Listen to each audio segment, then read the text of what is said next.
Praise the Lord. கர்த்தருடைய பரிசுத்த நாமத்திற்கு மகிமை உண்டாவதாக. இந்த அருமையான நல்ல நாளிலும் கூட சங்கீதம் 49 நாம் வாசித்திருக்கிறோம். இப்பொழுதும் கூட சங்கீதம் 49 நாம் தியானிக்கலாம். ஆவியானவர் நம்மோடு பேசுவாராக. இந்த நிகழ்ச்சியை பார்த்து கொண்டிருக்கிற உங்களிடமும் ஆண்டவர் இந்த வசனங்களின் மூலமாய் பேசுவார் என்பதை விசுவாசிக்கிறேன். கர்த்தருடைய நாமத்திற்கே மகிமை உண்டாவதாக. ஆமென். சங்கீதம் 49 கோராகின் புத்திரர்களால் பாடப்பட்ட ஒரு சங்கீதமாக காணப்படுகிறது. இந்த சங்கீதத்தில் மொத்தம் 20 வசனங்கள் உள்ளது. ஒவ்வொரு வசனங்களாக இப்பொழுது நாம் தியானிக்கலாம். 1ஆம் வசனத்தில் இருந்து 4வது வசனங்கள் வரைக்கும் வாசிக்கும் பொழுது, ஜனங்களே, நீங்கள் எல்லோரும் இதை கேளுங்கள். பூமியின் குடிகளே, சிறியோரும் பெரியோரும் ஐஸ்வர்யவான்களும் எளியவர்களும் ஆகிய நீங்கள் எல்லாரும் ஏகமாய் செவி கொடுங்கள். என் வாய் ஞானத்தை பேசும், என் இருதயம் உணர்வை தியானிக்கும், என் செவியை உவமை மொழிக்கு சாய்த்து என் மறைப்பொருளை சுரமண்டலத்தின் மேல் வெளிப்படுத்துவேன் என்று இந்த 4 வசனங்களில் நம்ம வாசிச்சிருக்கிறோம். இங்கே சங்கீதக்காரனுக்கு தேவனிடத்திலிருந்து நல்ல ஒரு வெளிப்பாடு கிடைத்திருக்கிறது. அந்த வெளிப்பாடை கொண்டு அநேக ஜனங்களுக்கு அவன் சொல்ல விரும்புகிற ஒரு அருமையான ஒரு வார்த்தை என்னன்னா, இந்த உலகத்தில் நாம் ஞானமாய் நாம் நடந்து கொள்ள வேண்டும். எதை சம்பாதித்தாலும் புத்தியை சம்பாதித்து கொள்ள வேண்டும். ஞானமாய் நாம் நடக்க வேண்டும். ஹல்லேலூயா. இந்த உலகத்தில் நம்ம ஞானமாக இருந்தால் தான் எல்லா காரியத்தையும் ஒழுங்காக நம்ம செய்ய முடியும். ஞானம் இல்லாமல் நம்ம இருப்போம் என்று சொன்னால் அநேக காரியங்களை நம்மளுக்கு மதிப்பு இருக்காது, மரியாதை இருக்காது. சில விஷயங்களில் நம்மகிட்ட ஆஸ்தி இருக்கலாம், அந்தஸ்து இருக்கலாம், எல்லாமே இருக்கலாம். ஆனால் ஞானம் ஒன்று இல்லை என்று சொன்னால் நம்முடைய வாழ்க்கையில் ஒன்றுமே இல்லை என்று தான் நான் சொல்லுவேன். அப்போ ஞானமுள்ள ஒரு மனிதனாக இந்த உலகத்தில் நாம் வாழ வேண்டும். ஹல்லேலூயா. அதுதான் 3வது வசனத்தில் அவர் சொல்கிறார், என் வாய் ஞானத்தை பேசும் என்று நாம் பார்க்கிறோம். நம்முடைய வாயில் நம்ம சொல்லுகிறதான அந்த வார்த்தை மற்றவர்களுக்கு ஞானத்தை பேசுகிற ஒரு வாயாக, மற்றவர்கள் அதன் மூலமாய் ஞானத்தை அடைகிற ஒரு வார்த்தைகளாக நாம் பேச வேண்டும். ஹல்லேலூயா. ஒருவன் ஞானத்தில் குறைவுள்ளவனாய் இருந்தால் எல்லாருக்கும் சம்பூர்ணமாய் கொடுக்கிறவரும் கடிந்து கொள்ளாதவருமாகிய தேவனிடத்தில் போய் அவன் கேட்க கடவன், அப்பொழுது அவனுக்கு கொடுக்கப்படும் என்பதை யாக்கோபு 1:5 நம்ம வாசிக்கிறோம். அப்போ தேவனிடத்தில் நாம் ஞானத்தை கேட்கும் பொழுது நிச்சயமாக அந்த ஞானத்தை நமக்கு கொடுத்து நம்மை அவர் ஆசீர்வதிப்பார். ஹல்லேலூயா. பாருங்க, இங்கே எதை பற்றி இந்த சங்கீதக்காரன் சொல்ல விரும்புகிறான் என்பதை கீழே இருக்கிற வசனங்களில் நம்ம வாசித்து தெரிந்து கொள்ளலாம். என்னை தொடர்கிறவர்களுடைய அக்கிரமம் என்னை சூழ்ந்து கொள்ளும் தீங்கு நாட்களில் நான் பயப்பட வேண்டியது என்ன? தங்கள் செல்வத்தை நம்பி தங்கள் திரளான ஐஸ்வர்யத்தினால் பெருமை பாராட்டுகிற ஒருவனாவது தன் சகோதர நலிவை காணாமல் இனி என்றைக்கும் உயிரோடு இருக்கும்படி எவ்விதத்தினாலாவது அவனை மீட்டுக்கொள்ளவும் அவன் நிமித்தம் மீட்கும் பொருளை தேவனுக்கு கொடுக்கவும் கூடாதே. அவர்கள் ஆத்துமா மீட்பு மிகவும் அருமையாக இருக்கிறது, அது ஒருபோதும் முடியாது என்கிறதான வசனங்கள் 5லிருந்து 9 வசனங்கள் வரைக்கும் இப்பொழுது வாசிச்சிருக்கிறோம். இந்த வசனத்திலிருந்து நாம் அறிந்து கொண்ட நல்ல ஒரு விஷயம் என்னன்னா, இந்த உலகத்தில் செல்வமானது நமக்கு ஒருபோதும் ரட்சிப்பை தராது. ஹல்லேலூயா. எவ்வளோ பெரிய செல்வந்தர்களாக நாம் இருந்தாலும், ஆசையை சம்பாதித்து நாம் வைத்திருந்தாலும், அது ஒருபோதும் நமக்கு நித்திய வாழ்வையோ இல்லை என்று சொன்னால் ஆத்தும மீட்பையோ ரட்சிப்பையோ அது தரவே தராது. இன்றைக்கு நம்ம அநேக சேர்த்து வச்சிருக்கிறோம், அநேக ஆசைகளை சேர்க்கிறோம், அநேக சொத்துக்களை சேர்க்கிறோம். இதெல்லாம் நல்லது தான். ஆனால் அதையே நாம் நம்பிக்கொண்டு இதன் மூலமாக தான் என்னுடைய வாழ்க்கையில் நான் உயருவேன், இது மூலமாக தான் என்னுடைய வாழ்க்கையில் மிகப்பெரிய நான் என்ன சொல்கிறது காரியத்தை நான் செய்வேன் என்று நாம் நினைப்போம் என்று சொன்னால் அது நிச்சயமாக அது நடக்கப் போகிற ஒரு காரியம் அல்ல. கர்த்தராகிய தேவனை நம்பி அவர் மூலமாய் தான் எனக்கு ரட்சிப்பு கிடைக்கும். அவர் மாத்திரம்தான் எனக்கு ஒரு விடுதலை தர முடியும். நிரந்தரமற்றதான இந்த வாழ்க்கையில் நான் சேர்க்கிறதான இந்த சொத்து ஒருவேளை இந்த வாழ்க்கைக்கு அது உபயோகப்படலாம். ஆனால் என்னுடைய மரணத்திற்கு அப்புறமாக என் தேவன் கொடுக்கிறதான அந்த ஆத்தும மீட்பு, அந்த ரட்சிப்பு மாத்திரமே தான் என்னை அந்த நிலையுள்ளதான அந்த நகரத்திற்குள்ளதாக சேர்க்கும் என்கிறதான ஒரு ஞானம் மனிதனிடத்திற்கு வேண்டும். ஹல்லேலூயா. அப்படிப்பட்ட ஞானம் அந்த மனிதனிடத்தில் இருக்கும் பொழுது அவன் நிலையுள்ள அந்த இடத்திற்கு என்னெல்லாம் செய்ய வேண்டுமோ அது எல்லாவற்றையும் செய்ய அவன் பிரயாசப்படுவான். ஹல்லேலூயா. மத்தேயு எழுதின சுவிசேஷம் 19ஆம் அதிகாரம் 16லிருந்து 22 வசனங்கள் நம்ம வரைக்கும் நம்ம வாசிக்கும் பொழுது இங்கே பாருங்க, ஒரு வாலிபன் ஆண்டவராகிய இயேசு கிறிஸ்துவின் இடத்திற்கு அவன் வருகிறான். அவன் வந்து அவன் ஆண்டவராக இயேசு கிறிஸ்துவை பார்த்து சொல்லுகிறான், நல்ல போதகரே, நித்திய ஜீவனை அடைவதற்கு நான் என்ன நன்மையை செய்ய வேண்டும் என்று கேட்டான். அதற்கு ஆண்டவருக்கு நிறைய கேள்விகளை அந்த மனிதனிடம் அவர் கேட்கிறார்.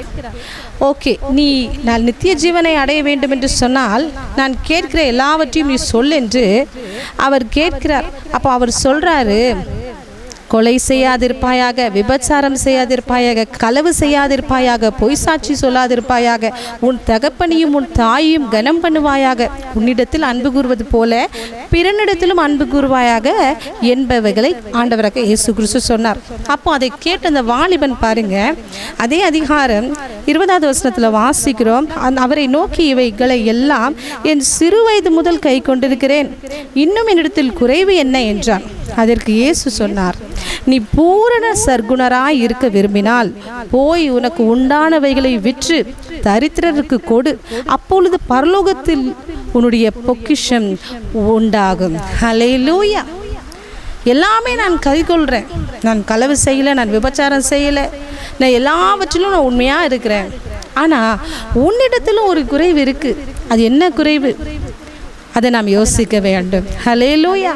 இன்றைக்கு உங்களுடைய வாழ்க்கையில் நான் எல்லாமே நான் நன்மையாக செய்கிறேன், ஆண்டவருக்கு நான் பிரியமாக நடக்கிறேன், நான் ரொம்ப பரிசுத்தமாக நான் வாழ்ந்துட்டு இருக்கிறேன் அப்படி நீங்கள் சொல்லுவீங்கன்னா உங்களிடத்துலையும் ஏதாவது குறை இருக்கிறா என்பதை நீங்கள் சோதித்து பார்க்க வேண்டும். ஹல்லேலூயா. என்னிடத்தில் ஏதாவது ஒரு குறை இருக்கிறதா? நான் எதையாவது நான் மாற்றிக்கொள்ள வேண்டுமா? கர்த்தருக்கு விருப்பமில்லாத காரியம் ஏதாவது நான் செய்கிறேனா? ஹல்லேலூயா. இன்றைக்கு பாருங்க, முழுமையாக செல்வந்தர்களை பற்றியதான வசனம். அவர்கள் தங்கள் செல்வத்தை நம்பி நம்பி நம்பி கடைசியில் அந்த செல்வத்தினால் அவர்கள் அடைந்த லாபம் என்ன? ஹல்லேலூயா. மார்க் எழுதின சுவிசேஷம் 8ஆம் அதிகாரம் 36வது வசனத்தில் வாசிக்கும் பொழுது, மனுஷன் உலகம் அனைத்தையும் அவன் ஆதாயப்படுத்தினாலும் தன் ஜீவனை நஷ்டப்படுத்தினால் அவனுக்கு லாபம் என்ன? இந்த உலகத்தில் நம்ம எது வேணாலும் செய்யலாம். இன்றைக்கு நம்ம பெரிய மீட்டிங்ஸ் நடத்தலாம், உலகம் முழுவதுமாக நம்முடைய கை கீழதாக நம்ம கொண்டு வரலாம்.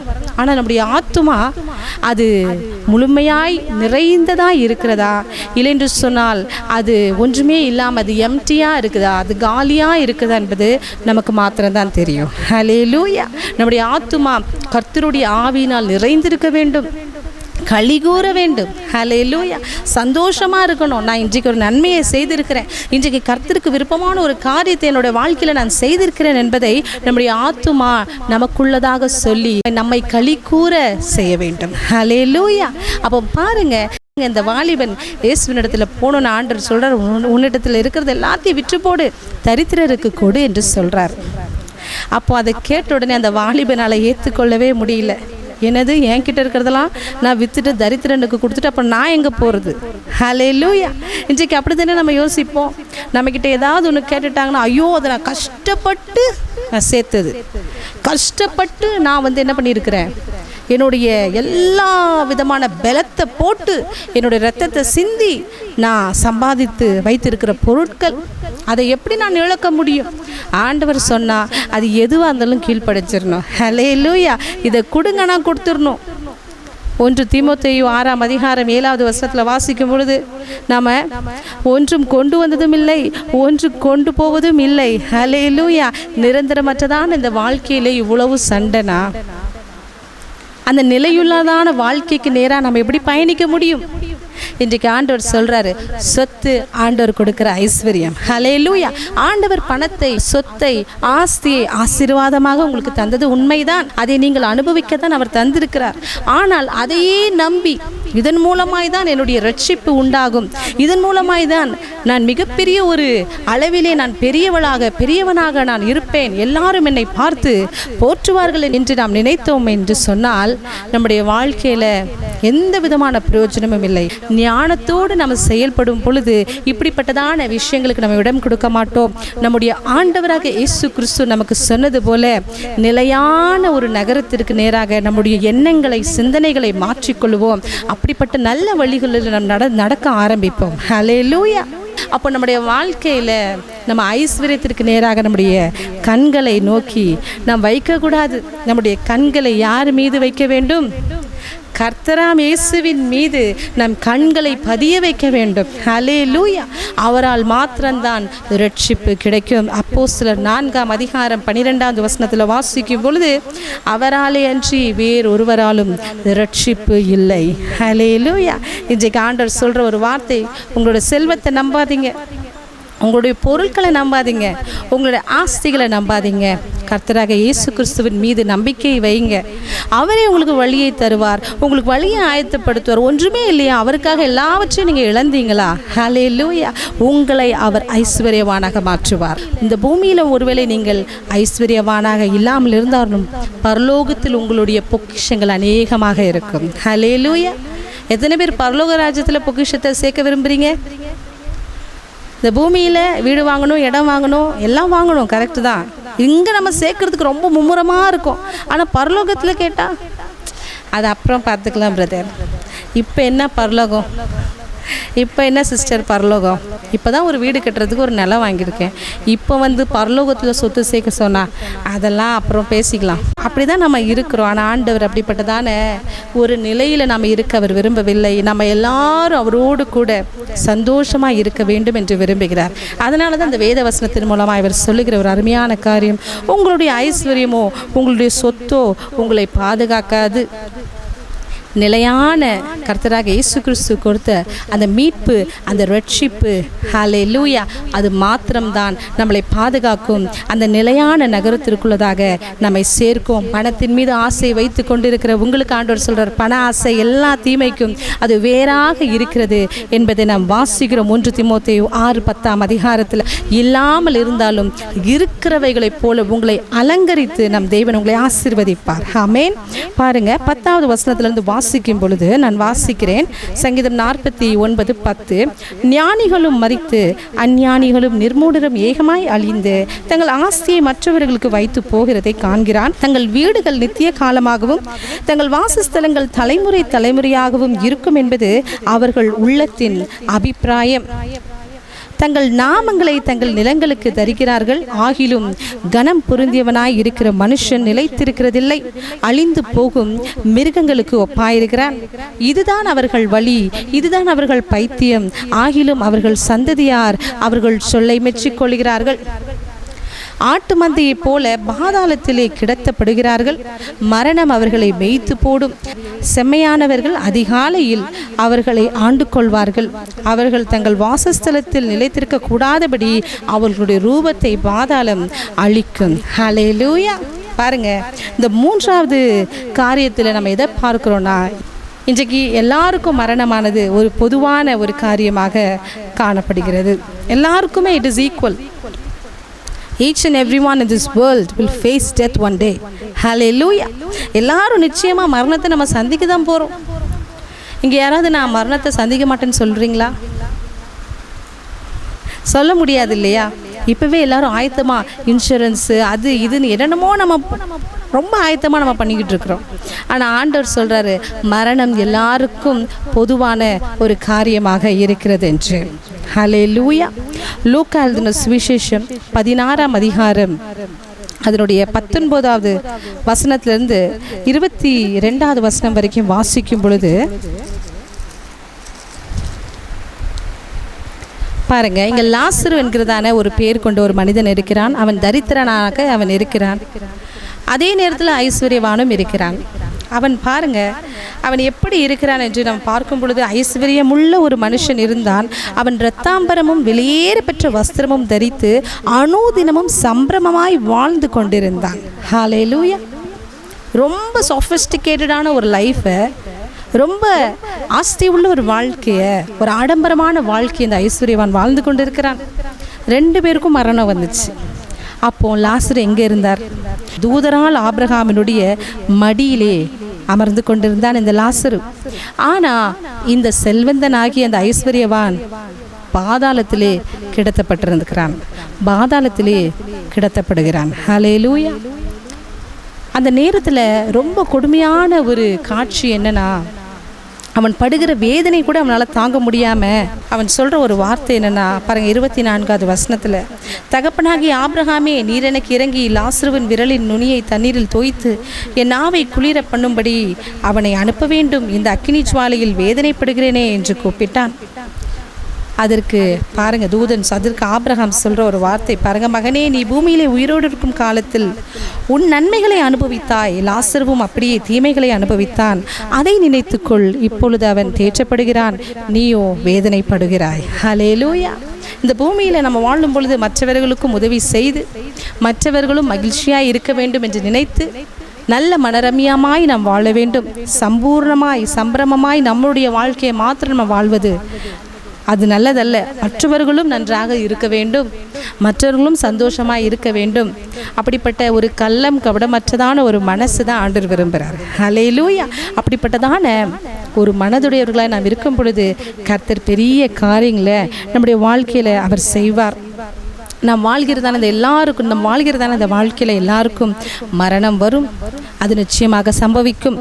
அந்த மரணத்திற்கு நாம் பயப்படக்கூடாது. ஹல்லேலூயா. கிறிஸ்துவுக்குள் இருக்கிற ஜனங்கள் சொல்ல வேண்டும், மரணத்தை ஜெயித்த மன்னவன் இயேசு எனக்குள் வந்து விட்டார். ஹல்லேலூயா. சாவை அழித்து மரணத்தை அழித்து அழியாத வாழ்வை எனக்கு அவர் தந்திருக்கிறார். ஹல்லேலூயா. நான் எப்பொழுது மரணித்தாலும் என் தேவன் என்னை அணைத்துக் கொள்வார், என் தேவனை சேர்த்து கொள்வார் என்கிறதான நம்பிக்கை கிறிஸ்தவர்களாகிய ஆண்டவரை அறிந்த கர்த்தர் மீது நம்பிக்கை வைத்திருக்கிறதான பிள்ளைகளாகிய நமக்கு இருக்கும் பொழுது கர்த்தர் பெரிய காரியங்களை அவர் செய்வார். ஹல்லேலூயா. நம்முடைய வாழ்க்கையில் கர்த்தராக இயேசு கிறிஸ்துவானவர் நமக்கு கொடுத்த மிகப்பெரிய ஒரு சொத்து, அது வெளியேற பெற்றதான ஆத்துமா மீட்பு. அந்த ஆத்துமா மீட்பை அடைந்தவர்களாக நம்முடைய வாழ்க்கையில் வாழ வேண்டும். கடைசியாக 15வது வசனத்திலிருந்து 20வது வசனம் வரைக்கும் நான் வாசித்து முடிக்க விரும்புகிறேன்.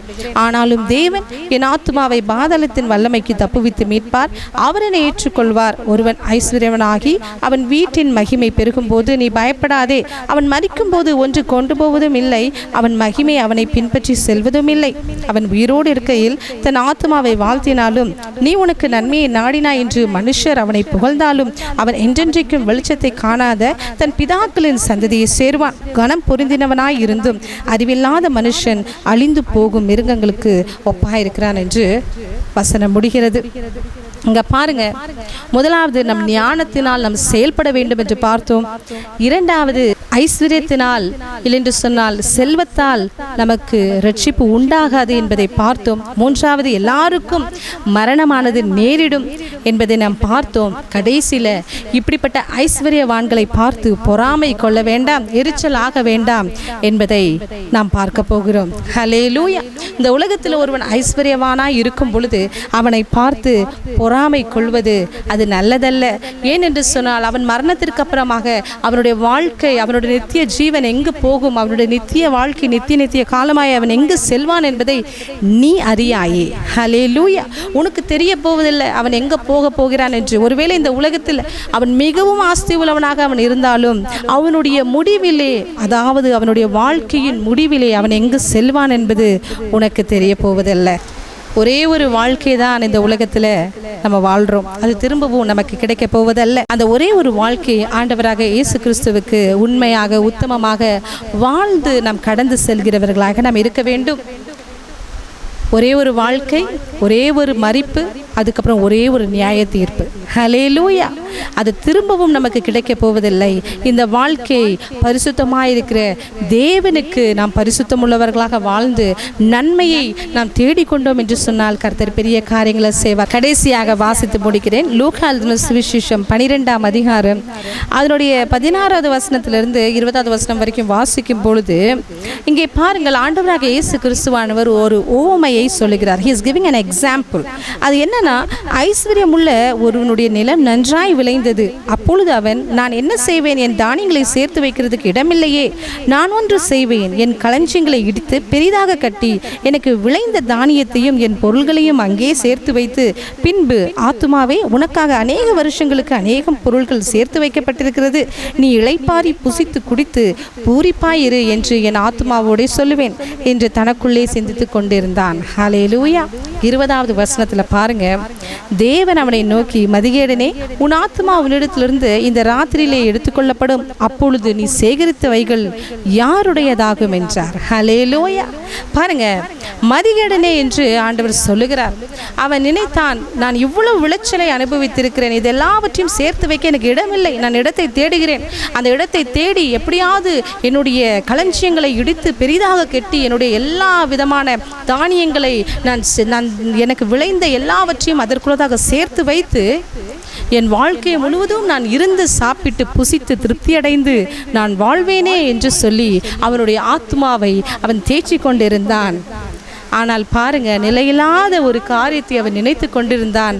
ஆண்டவர் அவனை பார்த்து சொல்லுகிறார், மதிகேடனே, இன்றைக்கு இரவில் உன்னுடைய உயிர் உன்னை விட்டு பிரிந்தது என்று சொன்னால் நீ சேர்த்து வைத்ததெல்லாம் என்னவாக மாறி போகும். ஹல்லேலூயா. பாருங்க, மனுஷர்கள் ஆகிய நாமும் இப்படிதான் இருக்கிறோம். எல்லாவற்றையும் நாங்கள் பண்ணி முடிச்சாச்சு, இனி அவ்வளவுதான் என்ற ஒரு நிலைமைக்குள்ளதாக, ஒரு சாட்டிஸ்ஃபேக்ஷனான ஒரு லைஃப்குள்ளதாக நம்ம கடந்து செல்கிறோம்.